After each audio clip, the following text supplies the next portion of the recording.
नमस्कार, मैं राहुल नागपाल और आप देख रहे हैं हमारा यूट्यूब चैनल बोल 85। देश में कांग्रेसियों में खुशी की लहर है और खुशी की लहर होनी भी चाहिए कि कांग्रेस के पूर्व राष्ट्रीय अध्यक्ष और युवा नेता जिनको कहा जाता राहुल गांधी की जो लोकसभा की सदस्यता थी वो आज सुप्रीम कोर्ट के द्वारा बहाल कर दी गई है। तमाम देश के जो कांग्रेसी कार्यकर्ता हैं वो तरह तरह से टिप्पणी दे रहे हैं, तरह तरह से बहुत सारे वीडियो जो है वो आ रहे हैं और वो बताने की कोशिश कर रहे हैं कि लोकतंत्र की जीत है। और कांग्रेसी क्यों, जो और विपक्षी दल हैं, जो कांग्रेस के घटक दल हैं, जो इंडिया अभी नया संगठन बना है जिसको कांग्रेस लीड कर रहा है, वो तमाम दलों में खुशी की लहर है और सोशल एक्टिविस्टों में भी कहीं ना कहीं इस बात को लेकर के बहुत ज़्यादा सुगबुगाहट है। वो कह रहे हैं कि कहीं ना कहीं लोकतंत्र में आज जो फंडामेंटल राइट्स हैं आदमी के, उनको सुप्रीम कोर्ट में पहली बार लगा है कि उनको बचाने की कोशिश की गई है। इसी सारे मुद्दे पर बातचीत करने के लिए मेरे साथ वरिष्ठ समाजसेवी केपी चौधरी साहब मौजूद हैं। उनसे बातचीत करते हैं कि वो किस नज़रिए से इस पूरे मामले को देखते हैं। चौधरी साहब, राहुल गांधी जी की सदस्यता जो है वो बहाल कर दी गई 3 जजों की बेंच ने, आप कैसे देखते हो? भारत के संविधान की मैं तो देखिए हमेशा ये बोलता हूँ कि परम पूज्य बाबा साहब डॉक्टर भीमराव अम्बेडकर ने जो इस भारत का संविधान बना करके भारत के ऊपर इतना बड़ा उपकार किया है, तो मैं ये कहूँगा कि चाहे अब राहुल गांधी जी की आज लोकसभा की सदस्यता वापस हुई है तो इसका श्रेय भारत के संविधान को जाता है। और अगर मैं कहूँ कि दूसरी तरफ भारत के प्रधानमंत्री के पद पर श्री नरेंद्र मोदी जी जो बैठे हैं, वो भी हमेशा ये कहते हैं कि अगर बाबा साहब अम्बेडकर ना होते और उन्होंने भारत का संविधान ना बनाया होता तो आज एक गरीब माँ का बेटा भारत के प्रधानमंत्री कुर्सी पर नहीं होता। सुप्रीम कोर्ट ने तलख टिप्पणी करते हुए कहा है कि हाई कोर्ट ने अधिकतम सजा करी, 2 साल की अधिकतम सजा की। तो लगता है कि जानबूझ करके वो किया गया, दबाव में किया गया है ताकि राहुल गांधी की सदस्यता चली जाए और उनका जो है वो अगले 8 साल तक चुनाव न लड़ पाए। हो ये भी सकता था कि वो 2 साल 11 महीने की सजा दे दे और जिसमें कि उनकी सदस्यता ना जाए। तो हाई कोर्ट पर देखिए, जैसा भी आपने कहा, मैं तो कहूँगा कि सुप्रीम कोर्ट को एक कदम और आगे बढ़ने की अपना प्रावधान अगर संविधान में है तो ऐसे जज जो इस टाइप के निर्णय देते हैं जिसमें साफ तौर पर उनकी दूषित मानसिकता नजर आती है।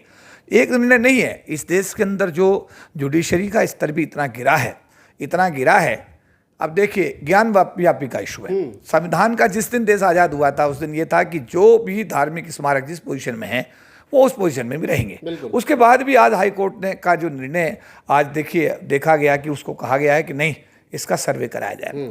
तो मेरा कहने का मतलब ये है कि देश का वातावरण, अभी नूह का मामला देखिए, चाहे एक ट्रेन के अंदर एक ठाकुर जाति के सिपाही के द्वारा मीना समाज के एक सब इंस्पेक्टर और 2 मुसलमानों को नमाज पढ़ते हुए गोली मारने का इशू देखिए, और अभी मणिपुर को देखिए।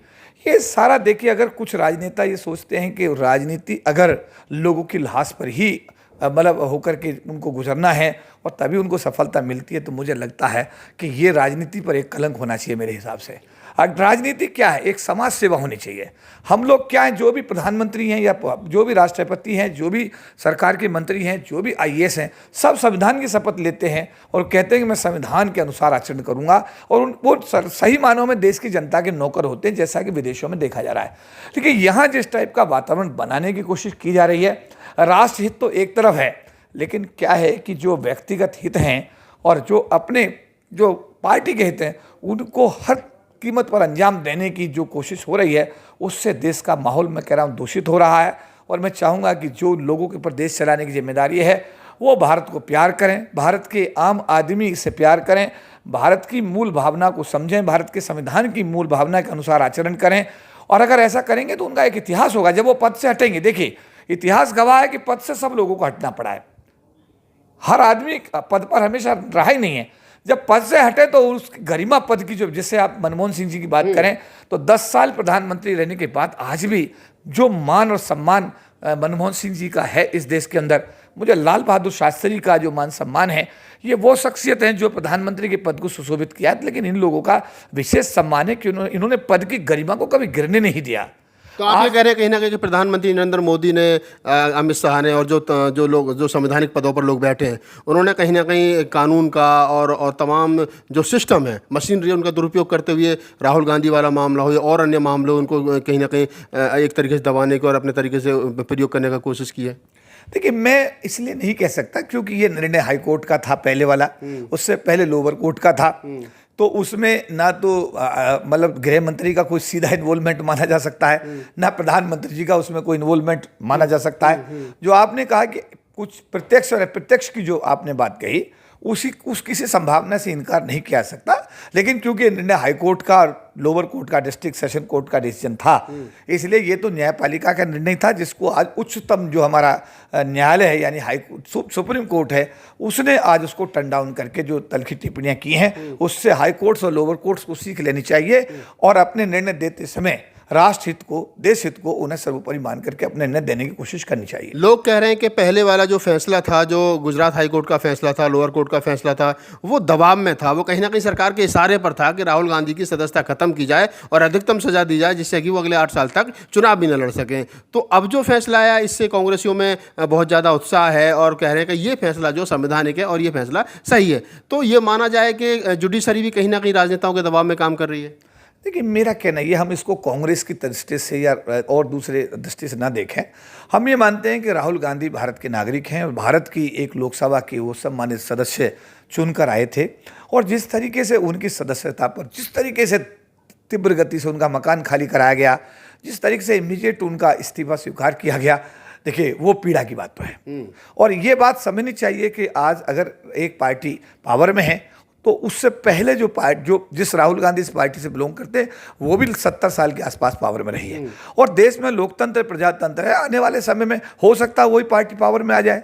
अगर ऐसा होता है और जो वर्तमान में जो लोग सत्ता में, अगर उनके साथ ऐसा व्यवहार होगा तो निश्चित रूप से उनके लिए पीड़ा की बात होगी। इसलिए मैं ये कहूँगा कि हमें मानवीय मूल्यों का आदर करना चाहिए, भारत के संविधान के प्रावधानों का आदर करना चाहिए और हमारी जिम्मेदारी में जो देश के प्रधानमंत्री हैं या देश के राष्ट्रपति हैं, जो भी देश को चलाने की जिम्मेदारी जिनके ऊपर है, उनके लिए देश का हर नागरिक बराबर होना चाहिए। उनका जो नज़रिया है हर नागरिक के प्रति समान होना चाहिए, उसमें एक आदर भाव और उसमें एक अपनत्व का भाव उसमें होना चाहिए। और अगर ऐसा होता है तो जब भी आदमी पद से हटेगा उसका सम्मान पूरा देश करेगा। वरना तो ये है कि जब आदमी पद पर रहता है और पद पर रहते ऐसी कंट्रोवर्शियल चीज़ें अगर होती हैं तो उससे क्या होता है, कहीं ना कहीं देश में बहस छिड़ती है। बहस छिड़ने में देश दो पक्षों में बंटता है। कुछ लोग वर्तमान सरकार का समर्थन करते हैं, कुछ लोग उसका विरोध करते हैं।